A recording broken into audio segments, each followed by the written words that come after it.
جو physical remand ہے یہ ہم ہر روز ہر اسٹوڈنٹ آف لا جو ایڈوکیٹ ہیں وہ سینئر یا جونیئر اس سے کنفرنٹ ہوتے رہتے ہیں، اور اس کی پروویژنس، اس کا طریقہ کار، اس کا لیگل حل کیا ہے، یہ ساری چیزیں آپ سے ڈسکس کرنی ضروری ہیں۔ پہلے تو ریمانڈ ہے کیا، اس کو ڈیل کون کون سے سیکشن کرتے ہیں۔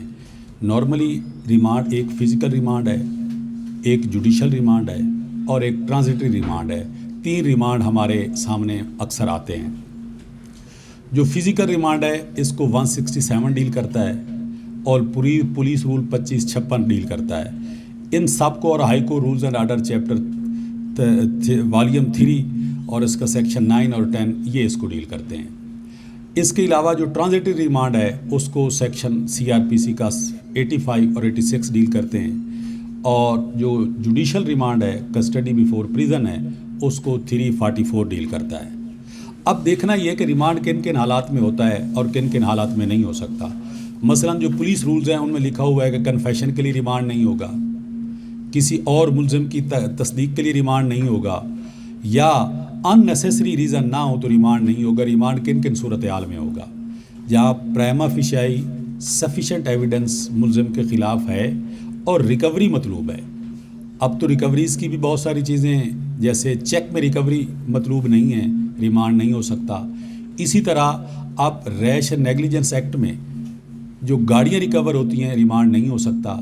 جہاں ٹرانسپورٹیشن یا کوئی گاڑی ہے اس میں ریمانڈ نہیں ہو سکتا، اکثر ریمانڈ ہو جاتے ہیں۔ ہم بھی اس ایک نوشن کے شکار ہیں اور جج صاحبان بھی کرتے رہتے ہیں۔ ریمانڈ کہاں ہوگا؟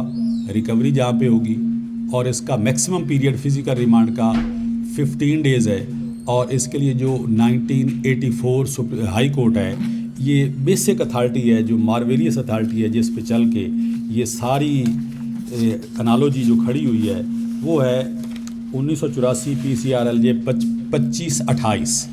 اس میں principle for grant of physical remand دیے گئے ہیں۔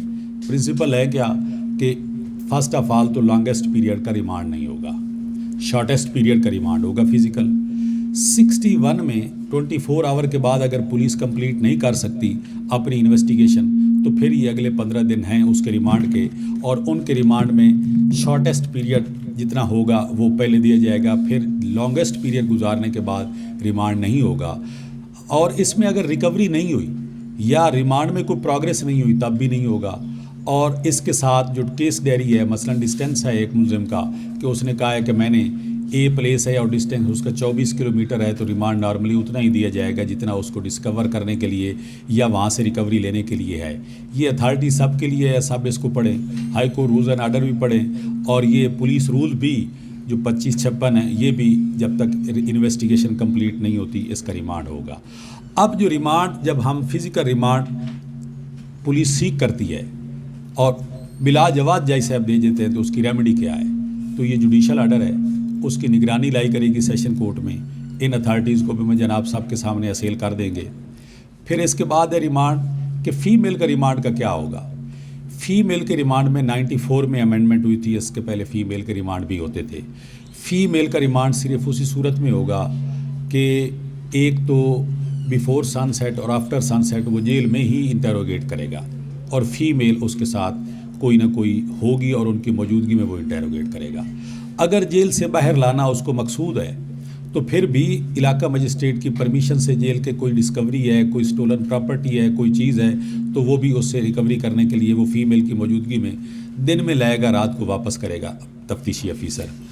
اور اس کے علاوہ کیا ہے کہ فیمیل کو صرف اور صرف ڈکیٹی اور مرڈر میں ہی ریمانڈ دیا جا سکتا ہے، اس کے علاوہ ریمانڈ ان کا نہیں ہو سکتا۔ پہلے ہو سکتا تھا 94 سے پہلے، 94 میں 167 میں امینڈمنٹ آ گئی، ان دونوں افینسز کے علاوہ اس کا ریمانڈ نہیں ہو سکتا۔ اب ایک نئی ڈیولپمنٹ آئی ہے کہ بچوں کے ریمانڈ ہو سکتے ہیں یا نہیں ہو سکتے، یا ان کو 24 آور میں کہاں رکھیں گے۔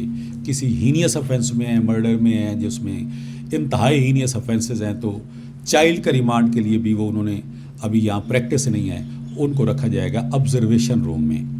وہ تھانوں میں نہیں رکھے جائیں گے، آبزرویشن روم بنائیں گے اور ان کے میں ان کو رکھا جائے گا۔ اور ریمانڈ لینے کے لیے جو باقی ٹیکنیکس کے علاوہ پولیگرافی ٹیسٹ میں لے سکتے ہیں، DNA کروانا ہے ملزمان کا یا وکٹم کا تو اس میں ریمانڈ لے سکتے ہیں، اور ریکوریز جتنی بھی کرنی ہے ان کے لیے ریمانڈ لے سکتے ہیں۔ تھرڈ اس کے علاوہ یہ ہے کہ ہم نے دیکھنا یہ ہے کہ یہ ریمانڈ اس کے بعد کا کیا ہے۔ ریمانڈ کے 15 دن گزر گئے ہیں تو اس میں 17 دن کا پیریڈ دیا گیا ہے کہ پولیس کو انکمپلیٹ چلان عدالت میں سبمٹ کرنا ہے، اور اگر کمپلیٹ یا انکمپلیٹ چلان سبمٹ نہیں کرتی تو اس کے بعد ریمانڈ جو جوڈیشل ریمانڈ ہے اس کی دو پروویژن ہیں، یا اڈجرن ہوتا ہے یا پوسٹ پون ہوتا ہے۔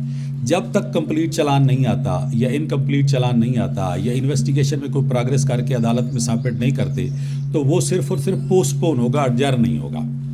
اور یہی وجہ ہے کہ پوسٹ پون جب کرتی ہیں عدالتیں اور ریمانڈ نہیں آتا تو ملزمان کو واپس تھانے میں بھیج دیتے ہیں کہ ان کا چلان سبمٹ کیا جائے، اور تھانے بھیجنے کا مقصد یہ ہوتا ہے کہ ان کی وہ کسٹڈی انلیگل ہوتی ہے جتنی دیر وہ اس کا عدالت میں چلان سبمٹ نہیں کرتے۔ اور جو جوڈیشل ریمانڈ ہے اس میں ایڈجرمنٹ ہوتی ہے جب عدالت کے سامنے گواہ آتے ہیں، جیسے ہم پیش کرتے ہیں، ٹرائل شروع ہو جاتا ہے اور گواہ کمپلیٹ نہیں ہوتے، کچھ گواہ آتے نہیں ہیں، اس کی پروسیڈنگ کچھ نہ کچھ رہتی ہیں تو وہ ایڈجرن ہوتا ہے 344 کے تحت، ادروائز یہ پوسٹ پون ہوتا ہے۔ اب اس کے علاوہ جو چیزیں ہیں کہ ریمانڈ میں اگر کسی کے ساتھ، ریمانڈ کا مطلب یہ قطعاً نہیں ہے کہ پولیس اس کے پہ ٹارچر کرے، زیادتی کرے ملزمان کے ساتھ، ہیومیلیٹ کرے، مس بیہیو کرے، یہ قطعاً نہیں ہے۔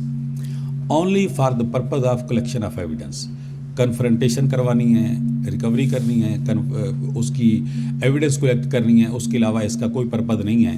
اور اس میں ٹارچر یا یہ کنسیپٹ جو ہیں یہ بالکل باربیرک ایکٹ ہیں، اور ہمارا جو قانون ہے، فنڈامنٹل رائٹس ہیں، وہ جیلسلی گارڈ کرتے ہیں ہماری لبرٹی کو، ہیومن فنڈامنٹل رائٹس کو، ان ساری چیزوں کو۔ اور اگر کوئی اس دوران کسی کے ساتھ ٹارچر کرے، ہیومیلیٹ کرے، زیادتی کرے تو وہ سارے آپ سمجھتے ہیں کہ میڈیکل بورڈ کے ذریعے اس کا میڈیکل ہوگا، اور یہ وہ میڈیکل ہے کہ عام حالات میں ناقابل دست اندازی ضربات اگر آ جائیں تو اس کا مقدمہ درج نہیں ہوتا، لیکن اس میں اگر ناقابل دست اندازی ضربات بھی آ جائے تو پولیس کے خلاف مقدمہ بھی درج ہوگا، پنشمنٹ بھی ہوگی، اور یہ عام کامن مین سے ہینیس افینس ہوگا اور اس میں سزائیں بھی ہوں گی۔